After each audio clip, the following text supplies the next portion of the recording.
The ship called Horizon moved slowly through the darkness of space.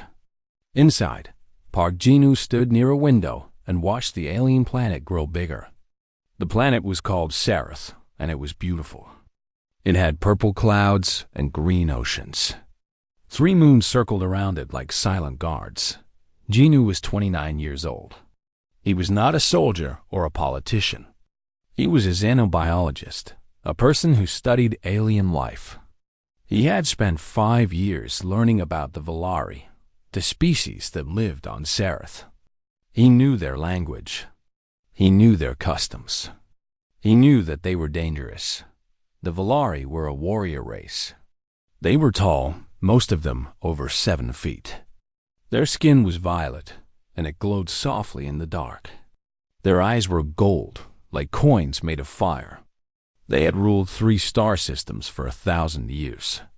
They had never lost a war dot, and today, humanity was going to meet them face to face.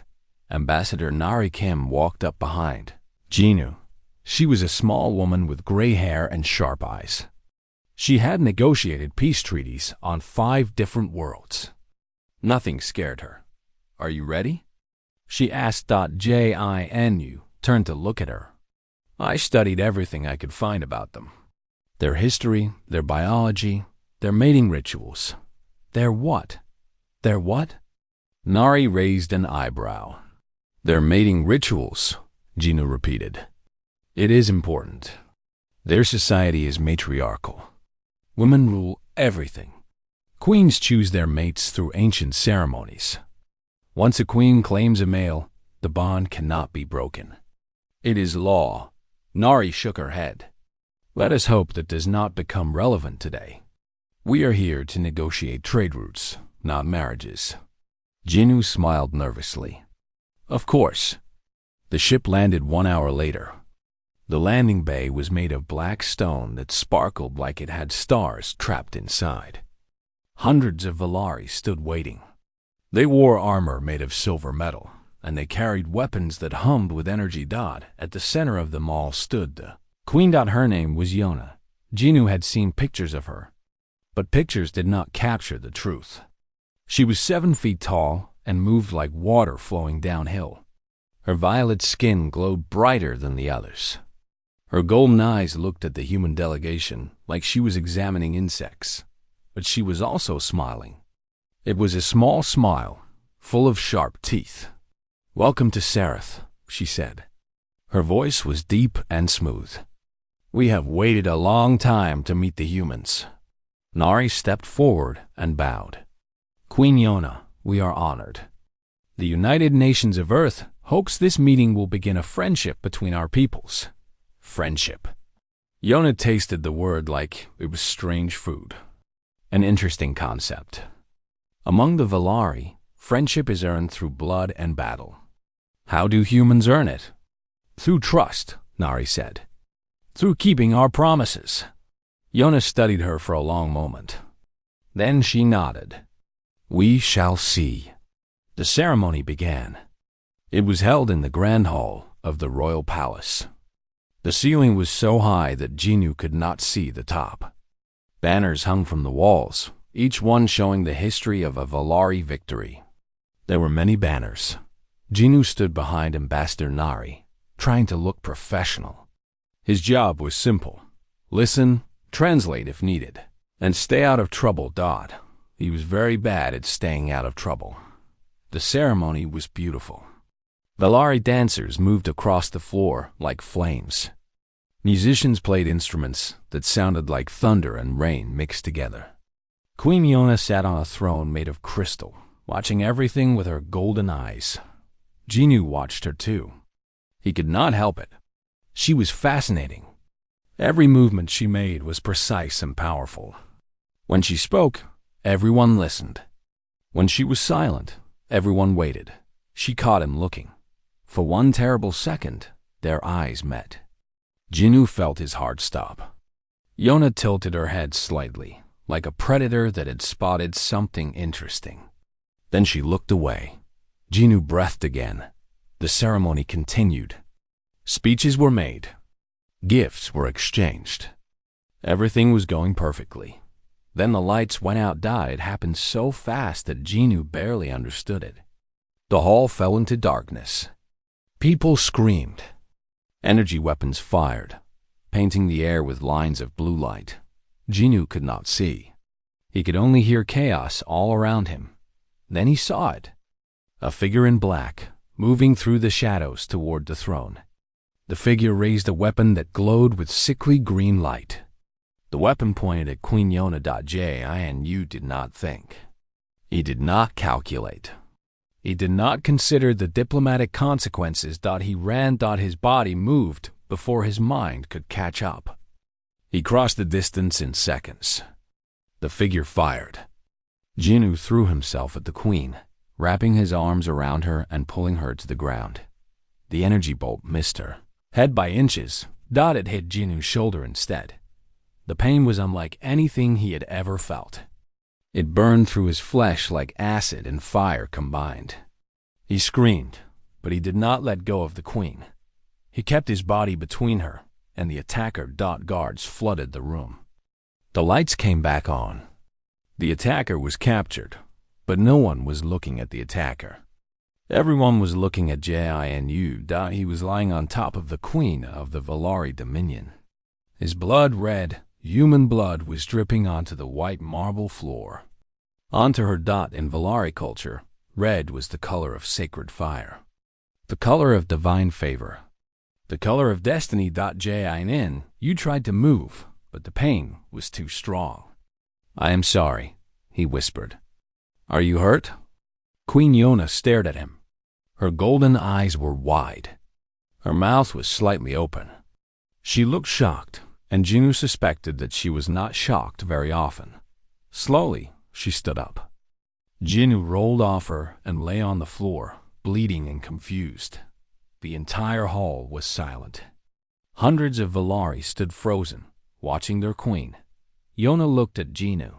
Then she looked at her advisors, at her guards, at her people.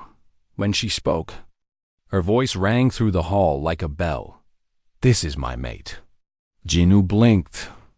The pain in his shoulder suddenly felt very far away. What? He said. Yona turned back to him. She was smiling now. It was the same smile she had worn when the humans first arrived. A predator's smile. A hunter's smile. You have performed the rite of bonding, she said. You risked your life for mine. You shed your blood in my defense. By the ancient laws of my people, you belong to me now. Genu tried to find words. His brain was not working properly. I was just trying to help. Intent does not matter. The rite is complete. She turned to her people and raised her voice. Send word to every corner of the Dominion. The queen has found her mate. A human. The hall erupted in chaos. Valari shouted in confusion and anger. Genu's fellow humans looked horrified. Ambassador Nari had turned very pale, but Yona ignored them all. She knelt beside Genu, her face close to his. You are brave, she said softly. Foolish, but brave. I think I will enjoy having you. I cannot. Genu struggled to speak. I am not. This is a mistake. There are no mistakes in fate. Yona stood and gestured to her guards. Take him to the healing chambers. Treat him well. He is mine now. Guards lifted Genu from the floor. The last thing he saw before darkness took him was Queen Yona's smile. That terrible, beautiful smile. He had come to Sereth to study aliens. He had never expected one of them to claim him as her property. And as consciousness slipped away, one thought echoed through his mind. What have I done? Genu woke up in a room made of crystal. The walls glowed with soft blue light. The bed beneath him was softer than anything he had ever felt. His shoulder did not hurt anymore. He sat up slowly and looked around. The room was beautiful, but strange. There were no windows. The furniture was too tall for a human. Everything reminded him that he was very far from home. The door opened, and Ambassador Nari walked in. Her face was tight with worry. You are awake, she said. Good. We need to talk. What happened? Jinu touched his shoulder. The wound was gone. Only smooth skin remained. How long was I unconscious? 12 hours. The Valari have advanced healing technology. Nari sat down on a chair that was too big for her. Jinu, do you understand what you have done? I saved the Queen's life. You did more than that. Nari rubbed her forehead. I have spent the last 12 hours talking to their advisors. The situation is very complicated. Jinu felt cold fear in his stomach. Tell me, when you jumped in front of that weapon, when your blood touched the Queen, you triggered something called the rite of bonding. It is an ancient Valari tradition. If a male risks his life for a queen and bleeds for her, he becomes her chosen mate. The bond is sacred. It cannot be broken. But I am human. Surely the law does not apply to me. Nari shook her head. That is what I said. But the Valari do not see it that way. To them, the right is universal. It does not matter what species you are. You perform the actions. The bond is real. Jinu stood up and walked across the room. His legs felt weak. Then I will simply refuse. I will tell them I do not accept. You cannot. Nari's voice was heavy. If you reject the Queen's claim, the Valari will see it as an insult. Not just to Yona, but to their entire species. They will interpret it as humanity saying that the Valari are not worthy of us. That is ridiculous. That is their culture. Nari stood and walked to him. Jinu, if you refuse, there will be war. The Valari control 3 star systems. They have weapons we cannot match. Millions of humans could die. Jinu felt the weight of her words crushing him. So I have no choice. I must become her property. I am trying to find another way. But right now, the situation is very dangerous. Nari put her hand on his arm. I am sorry. This is not your fault. You were trying to do the right thing. Before Jinu could respond, the door opened again. Queen Yona walked in. She was even more impressive up close. Her violet skin seemed to pulse with inner light. Her golden eyes studied Jinu like he was a puzzle she wanted to solve. She wore a dress made of silver fabric that moved like water. Leave us, she said to Nari. Nari hesitated. Your Majesty, I must protest. This is not a request. Yona's voice was calm, but final. I wish to speak with my mate alone. Nari looked at Jinu. He nodded slightly. She left, but her face showed that she was not happy. Yona walked slowly around Jinu, examining him from every angle. He felt like a specimen under a microscope. You are smaller than I expected, she said. Humans are a small species. We manage. She smiled. Yes, that is what makes you interesting. She stopped in front of him. I have studied your people for many years. Do you know what I have learned? I cannot imagine. Your species is young. Only 200 years among the stars. You have no natural weapons, no armor, no venom, no claws. You are soft and fragile. She tilted her head. And yet you survive. You adapt. You fight things that should kill you, and you win. That is remarkable. Jinu did not know what to say. He had not expected a compliment. I did not plan this, Yona continued. When I saw you in the hall, I thought you were just another diplomat. Small, unimportant. Then the attack happened, and you moved. She stepped closer. Jinu could smell her now, something like flowers and lightning. You did not hesitate. You did not calculate. You threw yourself between me and death without thinking. Why? Jinu considered the question. I do not know. I saw the weapon, and I moved. There was no time to think. Exactly. Yona's eyes gleamed. That is what humans do. You act on instinct. You do not weigh the costs. You simply burn. She said the word like it was precious. The Valari are powerful, but we are cautious. We plan everything. We calculate every risk. Your kind is different. You are reckless and brave and utterly unpredictable. Is that good or bad? It is fascinating. She reached out and touched his face. Her fingers were warm. I have had many suitors over the years. Valari nobles, warriors, princes from other worlds. They were all careful. They all calculated how to win my favor. None of them ever risked anything real. She leaned close. Her breath was warm on his skin. You risked everything, without thinking, without expecting reward. That is why I will not release you. Jinnu pulled back slightly.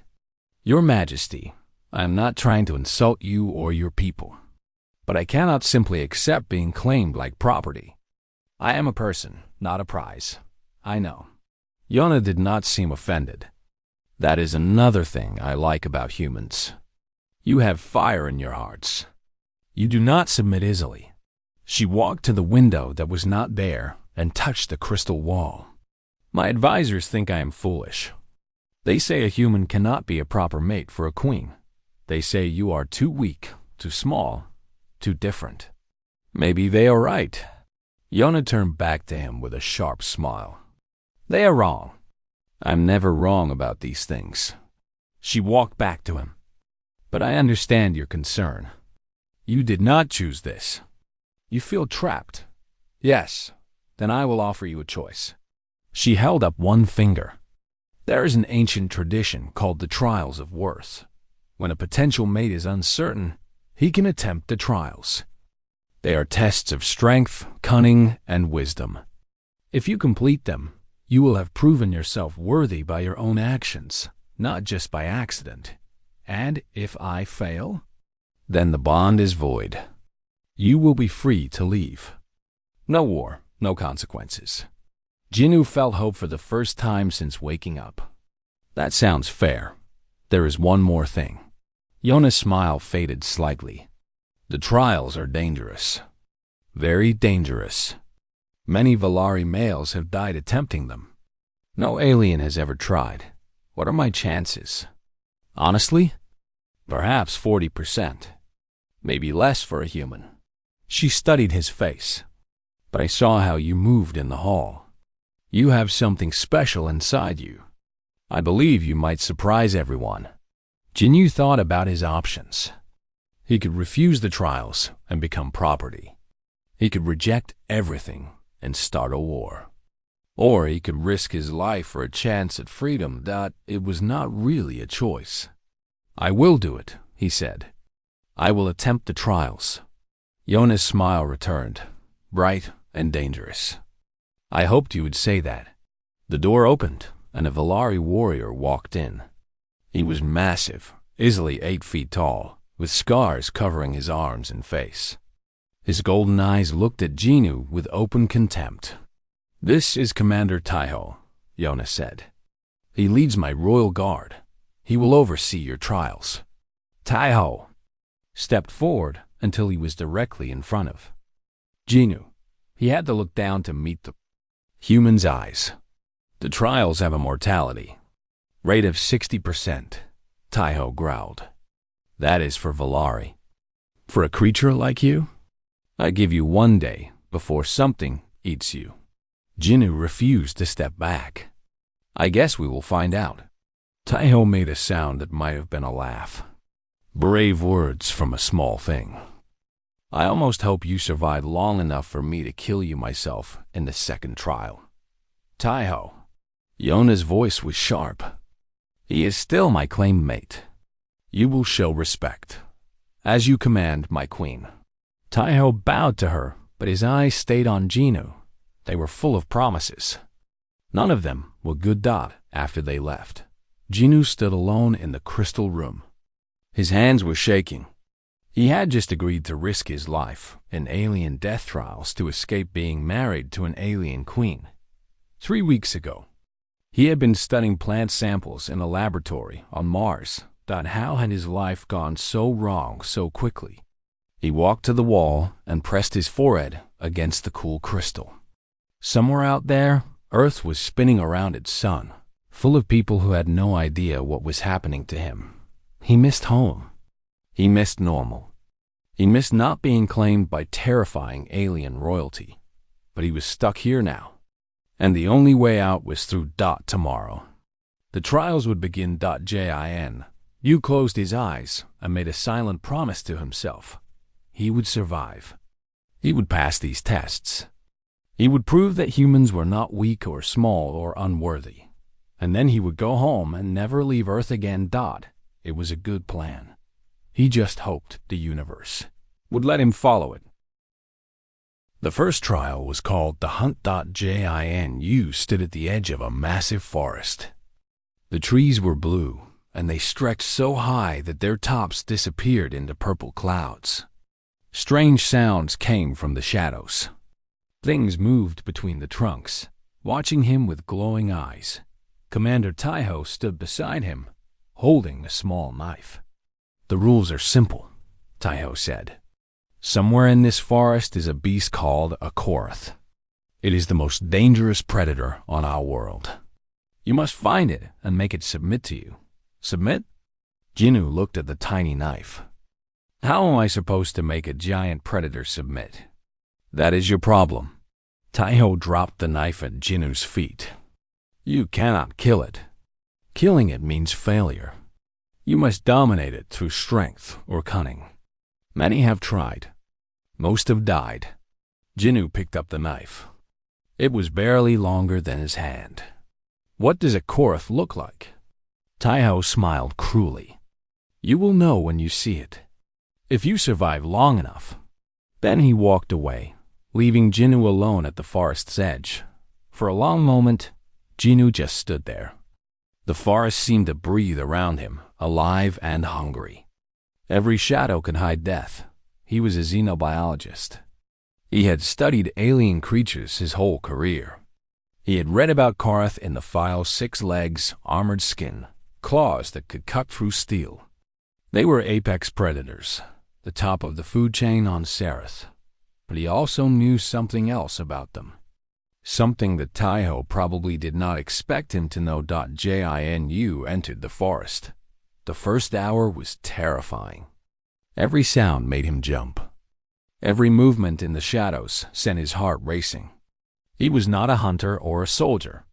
He was a scientist who had spent most of his life in laboratories. But scientists had their own advantages. He stopped at a strange plant with red flowers. He recognized it from his studies, a plant called Velora's breath. Its pollen had a calming effect on most predators. Jinu carefully collected some of the flowers and crushed them into a paste. He found another plant, this one with blue leaves that smelled like mint. When mixed with the first plant, it created a strong scent that masked his human smell. He kept walking, gathering ingredients as he went. His mind was working fast, remembering everything he had learned about Sereth's ecosystem. The Korath was a predator, but it was also a territorial creature. It marked its territory with pheromones, chemical signals that other animals could smell. If Jinu could find those marks, he could find the beast. He searched the trees, looking for scratches in the bark. After 2 hours, he found them deep gouges in a blue trunk, surrounded by a strange oily substance. The Korath was close. Jinu followed the trail deeper into the forest. The trees grew thicker. The light grew dimmer. The sounds grew stranger. Then he found it. The Korath was resting in a clearing. It was bigger than Jinu had expected, nearly 15 feet long, with 6 powerful legs and scales that shimmered like metal. Its head was covered in sharp spines. Its eyes were closed. For a moment, Jinu considered running. Every instinct in his body told him to flee from this monster, but he had come too far to run. Moving very slowly, he crept toward the beast. In his hand, he held the paste he had made, a mixture of calming plants and masking scents. His theory was simple.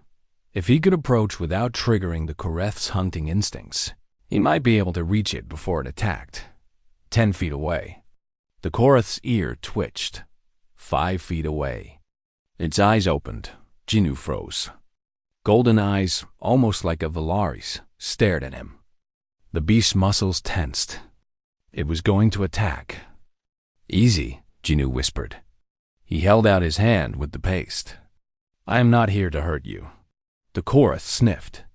Its nostrils flared, taking in the scent. Jinu watched confusion replace aggression in its eyes. The beast could not smell fear. It could not smell prey. It only smelled the calming plants. Slowly, carefully, Jinu stepped closer. He reached out and touched the Korath's snout. The beast flinched but did not attack. "That is it," Jinu said softly. "I am not your enemy." He rubbed the paste onto the Korath's nose.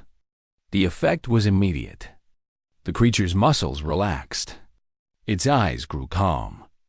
It made a sound almost like a purr.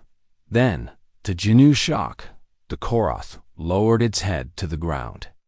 It was submitting. He had done it. When Jinu walked out of the forest with the Korath following behind him like a pet, the watching Valari could not believe their eyes. Commander Taiho looked like he had swallowed something sour. Queen Yona was watching from a viewing platform. Even from a distance, Jinu could see her smile. The second trial was the duel. Jinu stood in an arena made of white sand. Thousands of Velari sat in the stands watching.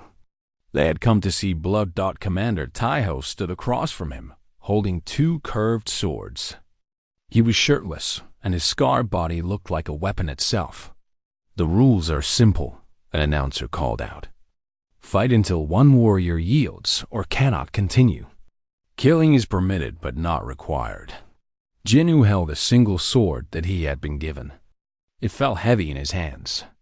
He had some training in combat. All space personnel did, but he was not a warrior. Taiho was a warrior. He had killed hundreds of enemies in battle. He had never lost a duel. "I have waited for this," Taiho said, moving closer. "Finally, I can show my queen what a mistake she has made." The fight began. Taiho was fast, incredibly fast. His first strike came so quickly that Jinu barely blocked it. The impact sent pain shooting up his arms. Taiho's second strike hit his ribs. His third opened a cut on Jinu's face. In 30 seconds, Jinu was bleeding from 3 places. The crowd was cheering for Taiho, but Jinu did not fall. He stumbled back, dodging another strike. Taiho was stronger and faster, but Jinu noticed something. The Valari commander was not trying to end the fight quickly. He was showing off, making the humans suffer for the crowd's entertainment. That was a mistake. Jinu changed his strategy. He stopped trying to win and started trying to survive. He blocked when he could, dodged when he could not, and kept moving. Always moving. Minutes passed. Taiho landed more hits, but none were fatal. Jinu was covered in small wounds, but he refused to yield. Every time Taiho knocked him down, he got back up. "Why do you not surrender?" Taiho growled, breathing harder now. "You cannot win." "I know," Jinu said. Blood ran down his face. "But I can outlast you." That was when Taiho realized his mistake. Humans did not have the strength of Valari. They did not have the speed or the claws or the armor. But humans had something else: endurance. The ability to keep going long after other creatures stopped. Taiho had been fighting at full power, burning through his energy with every flashy attack. Jinu had been conserving his strength, taking hits instead of blocking them hard. The duel was now 30 minutes old. Taiho's movements were slowing. His breathing was heavy. Jinu was bleeding badly, but he was still standing. "How?" Taiho gasped. "How are you still standing?" "Humans are persistent," Jinu said. He raised his sword with shaking arms. "We do not know when to quit." The fight continued. 40 minutes. 50 minutes. An hour. By the end, both warriors could barely move. Taiho was exhausted in a way he had never experienced. Jinu was more wounded than he had ever been in his life, but he was still standing. Taiho fell to one knee. His swords dropped from his hands. He looked up at Jinu with something new in his eyes, something that looked like respect. "I yield," Taiho said. The words seemed to cost him greatly. The arena went silent. Then, slowly, the crowd began to cheer not for Taiho, but for the small human who had refused to fall. The third trial was the riddle of the ancestors. Jinu entered an ancient temple, deep beneath the palace. The walls were covered in symbols older than human civilization. At the center of the temple stood a pillar of light, the ancestral Eye of the Valari, a machine intelligence that had guided their people for 10,000 years. "Human," the AI spoke with a voice like many voices combined. "You seek to prove your worth. Answer my question, and you will pass. Fail, and you will be consumed by the temple's fire." Jinu stood straight. "Ask your question." The pillar pulsed. "What makes a species worthy of the stars?" Jinu thought about everything he had experienced. The attack, the claim, the trials. He thought about humans, small, fragile humans, who had somehow spread across the galaxy. "Not strength," he said slowly. "The strong do not always survive. Not conquest empires fall, no matter how powerful." He paused, searching for the right words. What makes a species worthy is the willingness to reach out, even when we are afraid, even when we might fail, even when the universe seems too big and too dark and too dangerous. He looked at the light. Humans reached for the stars because we wanted to know what was out there. We wanted to connect. That is what makes anyone worthy, not power, but hope. The temple was silent for a long moment. Then the AI spoke. "Your answer is acceptable. You have passed the trials of worth." Light filled the temple. When it faded, Jinu was standing outside, blinking in the sunlight. Queen Yona was waiting for him. "You did it," she said. There was wonder in her voice. No alien has ever passed all 3 trials. Jinu was too exhausted to celebrate. His body was covered in wounds. He could barely stand. "Does this mean I can go home?" he asked. Yona looked at him for a long moment. Her expression was unreadable. "You have proven yourself worthy," she said finally. "The bond is no longer an accident. It is earned." She stepped closer. "But the choice is now yours. You can leave, and there will be no war, no consequences. Or... She smiled. It was different from her other smile, softer, more uncertain. 3 weeks passed after the trials. Jinu stayed in the palace, healing his wounds and thinking about his choice. Queen Yona did not pressure him. She simply waited, giving him space to decide. During those weeks, Jinu learned more about the Valari. He walked through their gardens, studied their art, and talked with their people. Most of them were curious about him, the small human who had passed the legendary trials. But not everyone was happy about his success. Lord Kang was the leader of the Noble Council, a group of powerful Valari families who advised the queen. He was old and proud, with scars that showed centuries of battle. He had served 3 queens before Yona, and he believed the old ways were the only ways. He also hated humans. "They are vermin," Kang said to his followers in secret meetings. "Weak creatures who crawled out of the mud only a moment ago. And now one of them dares to stand beside our queen? It is an insult to everything we are." Kang had a plan. He would not let a human destroy the purity of the Valari bloodline. Jinu knew nothing about this. He spent his days learning and thinking and slowly healing. He had begun to see Sareth differently, not as a prison, but as a place with its own beauty and wonder. He had also begun to see Yona differently. She visited him often. At first, their conversations were formal and careful, but slowly they became more real. Yona told him about the pressures of being queen, the loneliness of power, the weight of a crown she never asked for. "Everyone wants something from me," she said one evening, watching the 3 moons rise. "All eyes want treaties. Nobles want favors. Suitors want status. No one ever just wants me. What do you want?" Jinu asked. Yona was quiet for a long moment. "I want someone who sees me. Not the queen, not the power. Just me." Jinu understood that feeling better than she knew. Lady Myra was Yona's oldest friend and closest advisor. She had been suspicious of Jinu at first, watching him with cold eyes and sharp words. But after the trials, her attitude changed. One night, she came to Jinu's room with urgent news. "You need to leave," she said. Her voice was tense. "Tonight." Jinu stood up. "What is wrong?" "Lord Kang is planning something. I do not have all the details, but I have heard whispers. He intends to kill you and blame it on human treachery. He wants to start a war. Why? What does he gain from war? Power." Mira's eyes were hard. "If there is war, the Queen will need military leaders. Kang will become essential.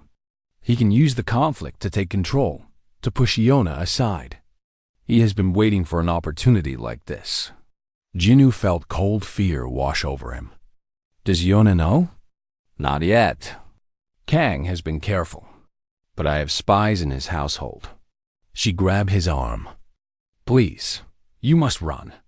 I can arrange a ship to take you back to human space. And if I run, Kang will still start his war. He will find another way. That is not your problem." "Yes, it is." Jinu met her eyes. "If I leave now, everything I survived was for nothing.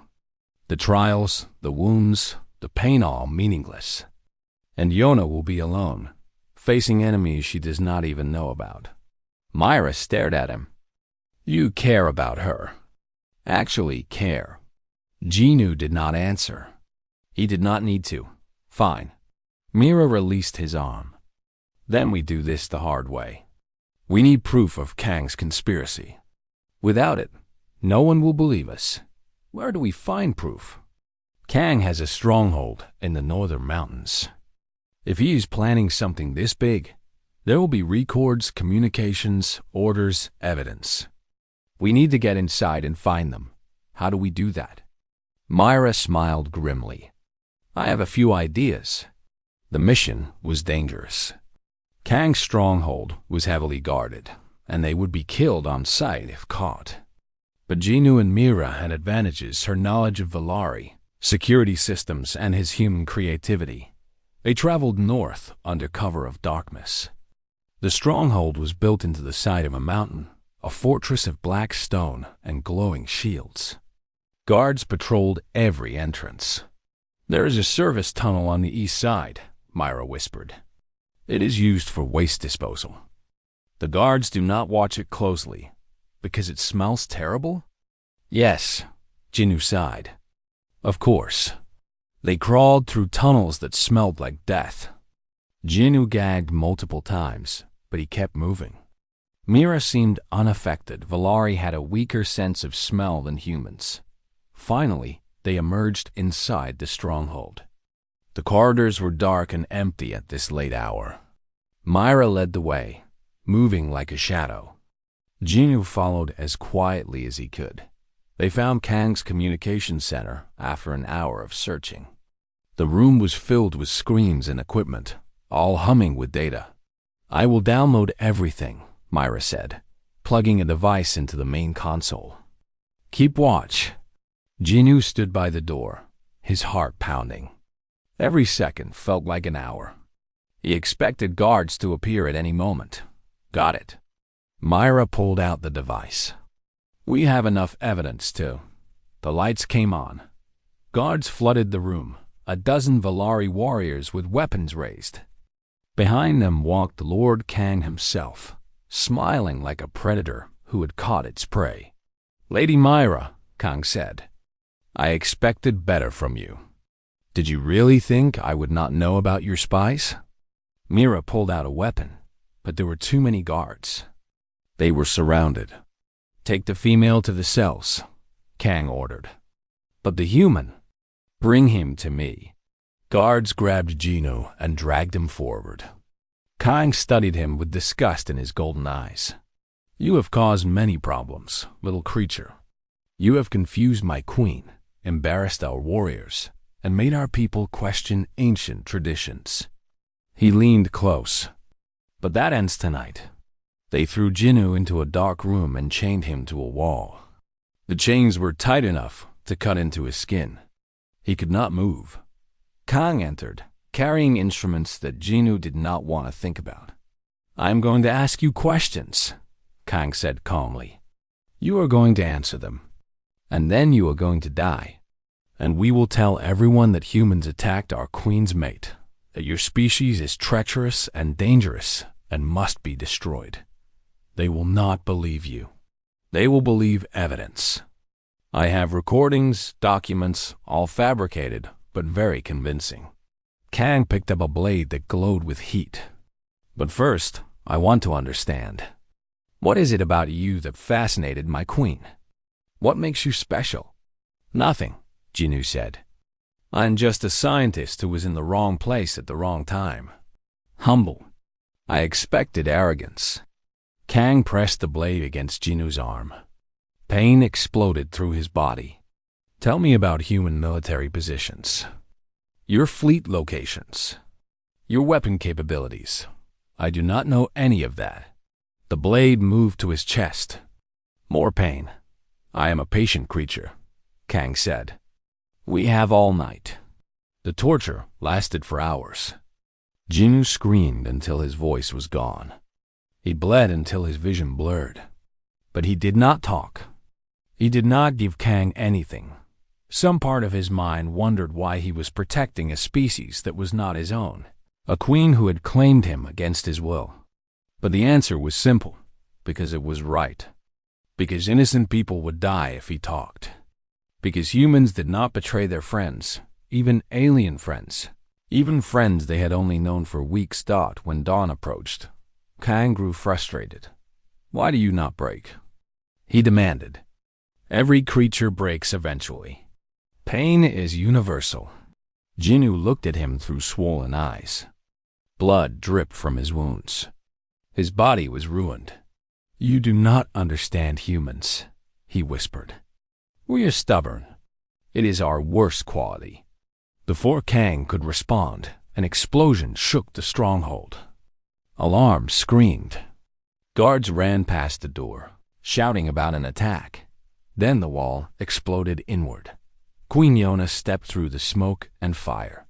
She was wearing battle armor and her golden eyes burned with fury. Behind her came Commander Taiho and 100 royal guards. "Kang," Yona said. Her voice was ice. "Step away from my mate." Kang tried to run. Taiho caught him before he made it 3 steps. Yona walked to Genu and looked at what Kang had done to him. Her face went through many emotions: shock, horror, grief. Then all of them disappeared, replaced by something cold and terrible. She turned to Kang, who was being held by guards. "You tortured him," she said. "You hurt him. You planned to kill him and start a war that would have murdered millions." "He's just a human," Kang spat. "A pest. You have shamed our people." By Yona drew a sword and cut off his head. The movement was so fast that Genu barely saw it. One moment Kang was speaking. The next, his body fell to the ground. The room was silent. Yona turned to Kang's followers, who had been captured throughout the stronghold. "Let this be a lesson. My mate is under my protection. Anyone who harms him harms me, and I do not forgive." Then she went to Genu and cut his chains. He collapsed into her arms, too weak to stand. "You could have given him what he wanted," she said softly. "You could have talked and saved yourself." "No," Genu whispered. "Some things matter more than living." Yona held him gently, careful not to hurt his wounds. Her expression was something Genu had never seen before: tender, vulnerable, afraid. "I thought I had lost you," she said. When Myra escaped and told me what happened, I thought, I am still here. You are. She pressed her forehead to his. You are truly my mate, Park Jinu. Not by accident. Not by law. By choice. Jinu closed his eyes. He was broken and bleeding and barely conscious. But somehow, despite everything, he smiled. I think I'm starting to believe that. The wedding was held 3 months after Kang's death. Jinu stood in a room made of crystal, looking at himself in a mirror. He was wearing Valari ceremonial armor, silver and black, modified to fit his human frame. It was heavier than he expected, but it fit perfectly. He barely recognized himself.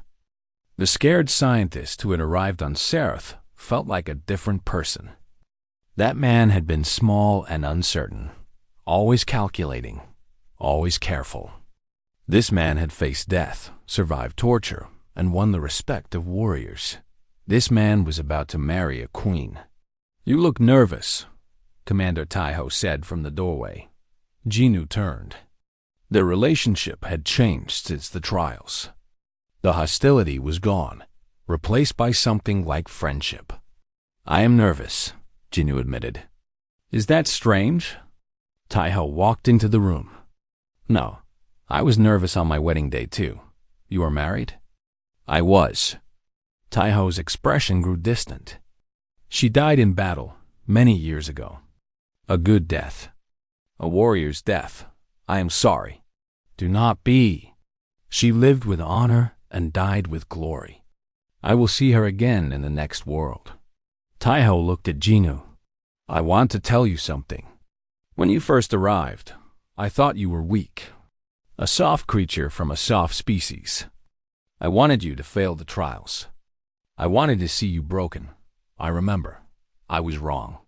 Taiho put his hand on Jinu's shoulder. You are not weak. You are strong in ways we Velari never considered. Strength of heart. Strength of will. Strength of endurance. You taught me that there are many kinds of warriors. Jinu did not know what to say. Coming from Taiho, this was the highest compliment possible. Protect our queen, Taiho continued. She has been alone for too long. She needs someone who will stand beside her, not behind her. I believe you can be that person. I will try. Do more than try. Succeed. Taiho stepped back. Now go. Your bride is waiting. The grand hall was filled with thousands of guests. Velari nobles sat on one side, dressed in traditional colors. Human dignitaries sat on the other, looking uncomfortable but determined. Ambassador Nari was there, along with representatives from Earth's government. This was more than a wedding. It was the beginning of a new era. Jinu walked down the central aisle. Every eye was on him. He kept his back straight and his head high, just as Yona had taught him. Velari respected confidence. Even when it was fake, at the end of the aisle stood Queen Yona. She was beautiful. Her dress was made of silver fabric that moved like water. Her violet skin glowed with inner light. Her golden eyes were fixed on Jinu with an expression that made his heart stop. She was smiling. Not her predator smile. Not her queen smile. A real smile, full of warmth and hope and something that looked very much like love. You came, she said softly as he reached her. Did you think I would not? Part of me was afraid you would realize your mistake and run. Jinu took her hands. They were warm and strong. No more running. I chose this. I choose you. The ceremony began. It was long and complicated, full of ancient rituals and sacred words. Jinu had memorized his responses, but speaking them felt different than practice. Each word felt heavy with meaning. He promised to protect her. He promised to support her. He promised to stand beside her against all enemies, all challenges, all difficulties. She made the same promises to him. At the end, a priest asked the question that would seal everything.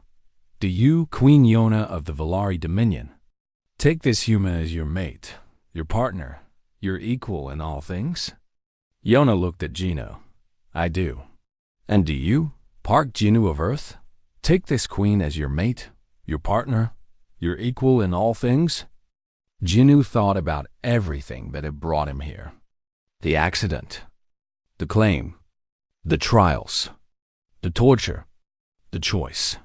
He thought about the universe, vast and strange and full of wonders he had never imagined. He thought about home. I do. The hall erupted in cheers. Valari roared their approval. Humans applauded with tears in their eyes.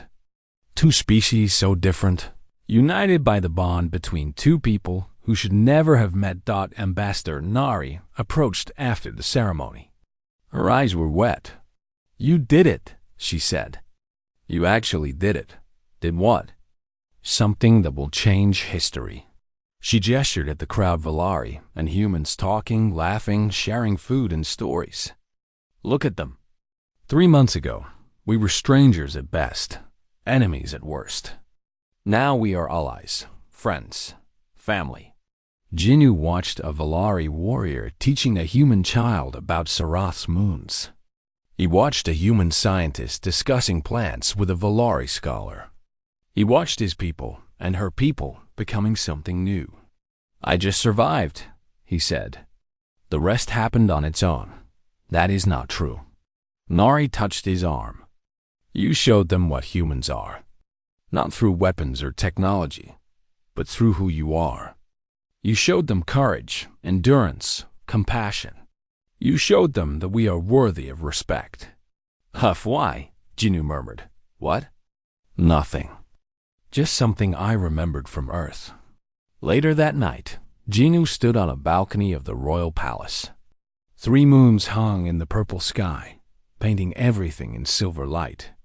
He could see the city below, ancient and beautiful, full of people he was just beginning to understand. Yona joined him, her dress rustling as she walked. Are you happy? She asked. Jin. You considered the question carefully. He thought about Earth, about his family, about the life he had left behind. He missed those things.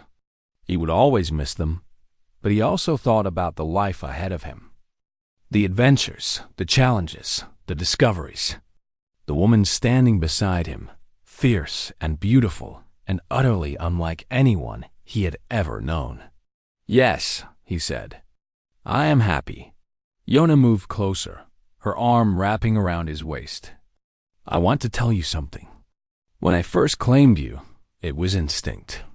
I did not know you. I only knew that you had done something remarkable. And now? Now I know you. She turned to face him. You are kind when you could be cruel. You are brave when you could be cowardly. You see me, not my crown. I did not know I needed that until I had it. You make me sound better than I am. No, I see you clearly. She touched his face. That is what love does. Love. The word hung in the air between them, new and fragile and terrifying. I think I love you too, Jinu said. I did not plan to. It just happened. The best things happen that way. They stood together in silence, watching the moons travel across the sky. Somewhere below, the celebration continued, 2 peoples learning to become one. What do we do now? Jinu asked eventually. Yona smiled. We rule together. We build something new. We show the galaxy what happens when different species work together instead of fighting. That sounds difficult. It will be. But you have already proven that you do not give up. She took his hand. And neither do I. Jinu looked at their intertwined fingers, her violet skin against his pale flesh. So different and yet somehow perfect together. He had come to Sharath as a scientist, seeking knowledge. He had been claimed as property. Trapped by laws he did not understand. He had survived trials that should have killed him, endured torture that should have broken him, and faced choices that should have been impossible. And somehow, through all of that, he had found something he never expected. Home, not Earth. Not a place at all. Home was Yona's hand in his. Home was the warmth of her smile. Home was wherever they stood together, facing whatever the universe threw at them. "I have a question," Jinnu said. "Ask." "When you first claimed me, when you turned to your people and said, 'This is my mate,' what made you smile like that?" Yona laughed. "It was a beautiful sound. I smiled because I saw the look on your face. Pure confusion. Complete shock. You had no idea what was happening. It was a very strange moment. It was the beginning of everything." She leaned against him. "I did not know it then, but that moment changed my life. It brought me you." Jinnu thought about fate, about accidents, about the strange paths that led people to each other. "Do you believe in destiny?" he asked. "I believe in choices. I believe in courage. I believe in holding on to what matters, even when it is hard." She looked up at the moons. "Destiny is just what we call the choices we are proud of." "That is very wise. I am a queen. I am supposed to be wise." She smiled. "I also believe in this, that you and I were meant to find each other one way or another. If not that day in the hall, then another day. Another way. You really think so?" "I do." She turned to face him, her golden eyes bright with certainty. "The universe is vast and strange and full of wonders. But the greatest wonder is connection. Finding someone who sees you truly and loves you anyway. That is rare. That is precious. That is worth fighting for." Jinnu pulled her close.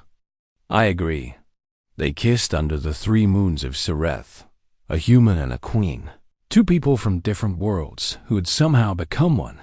Behind them, the future waited.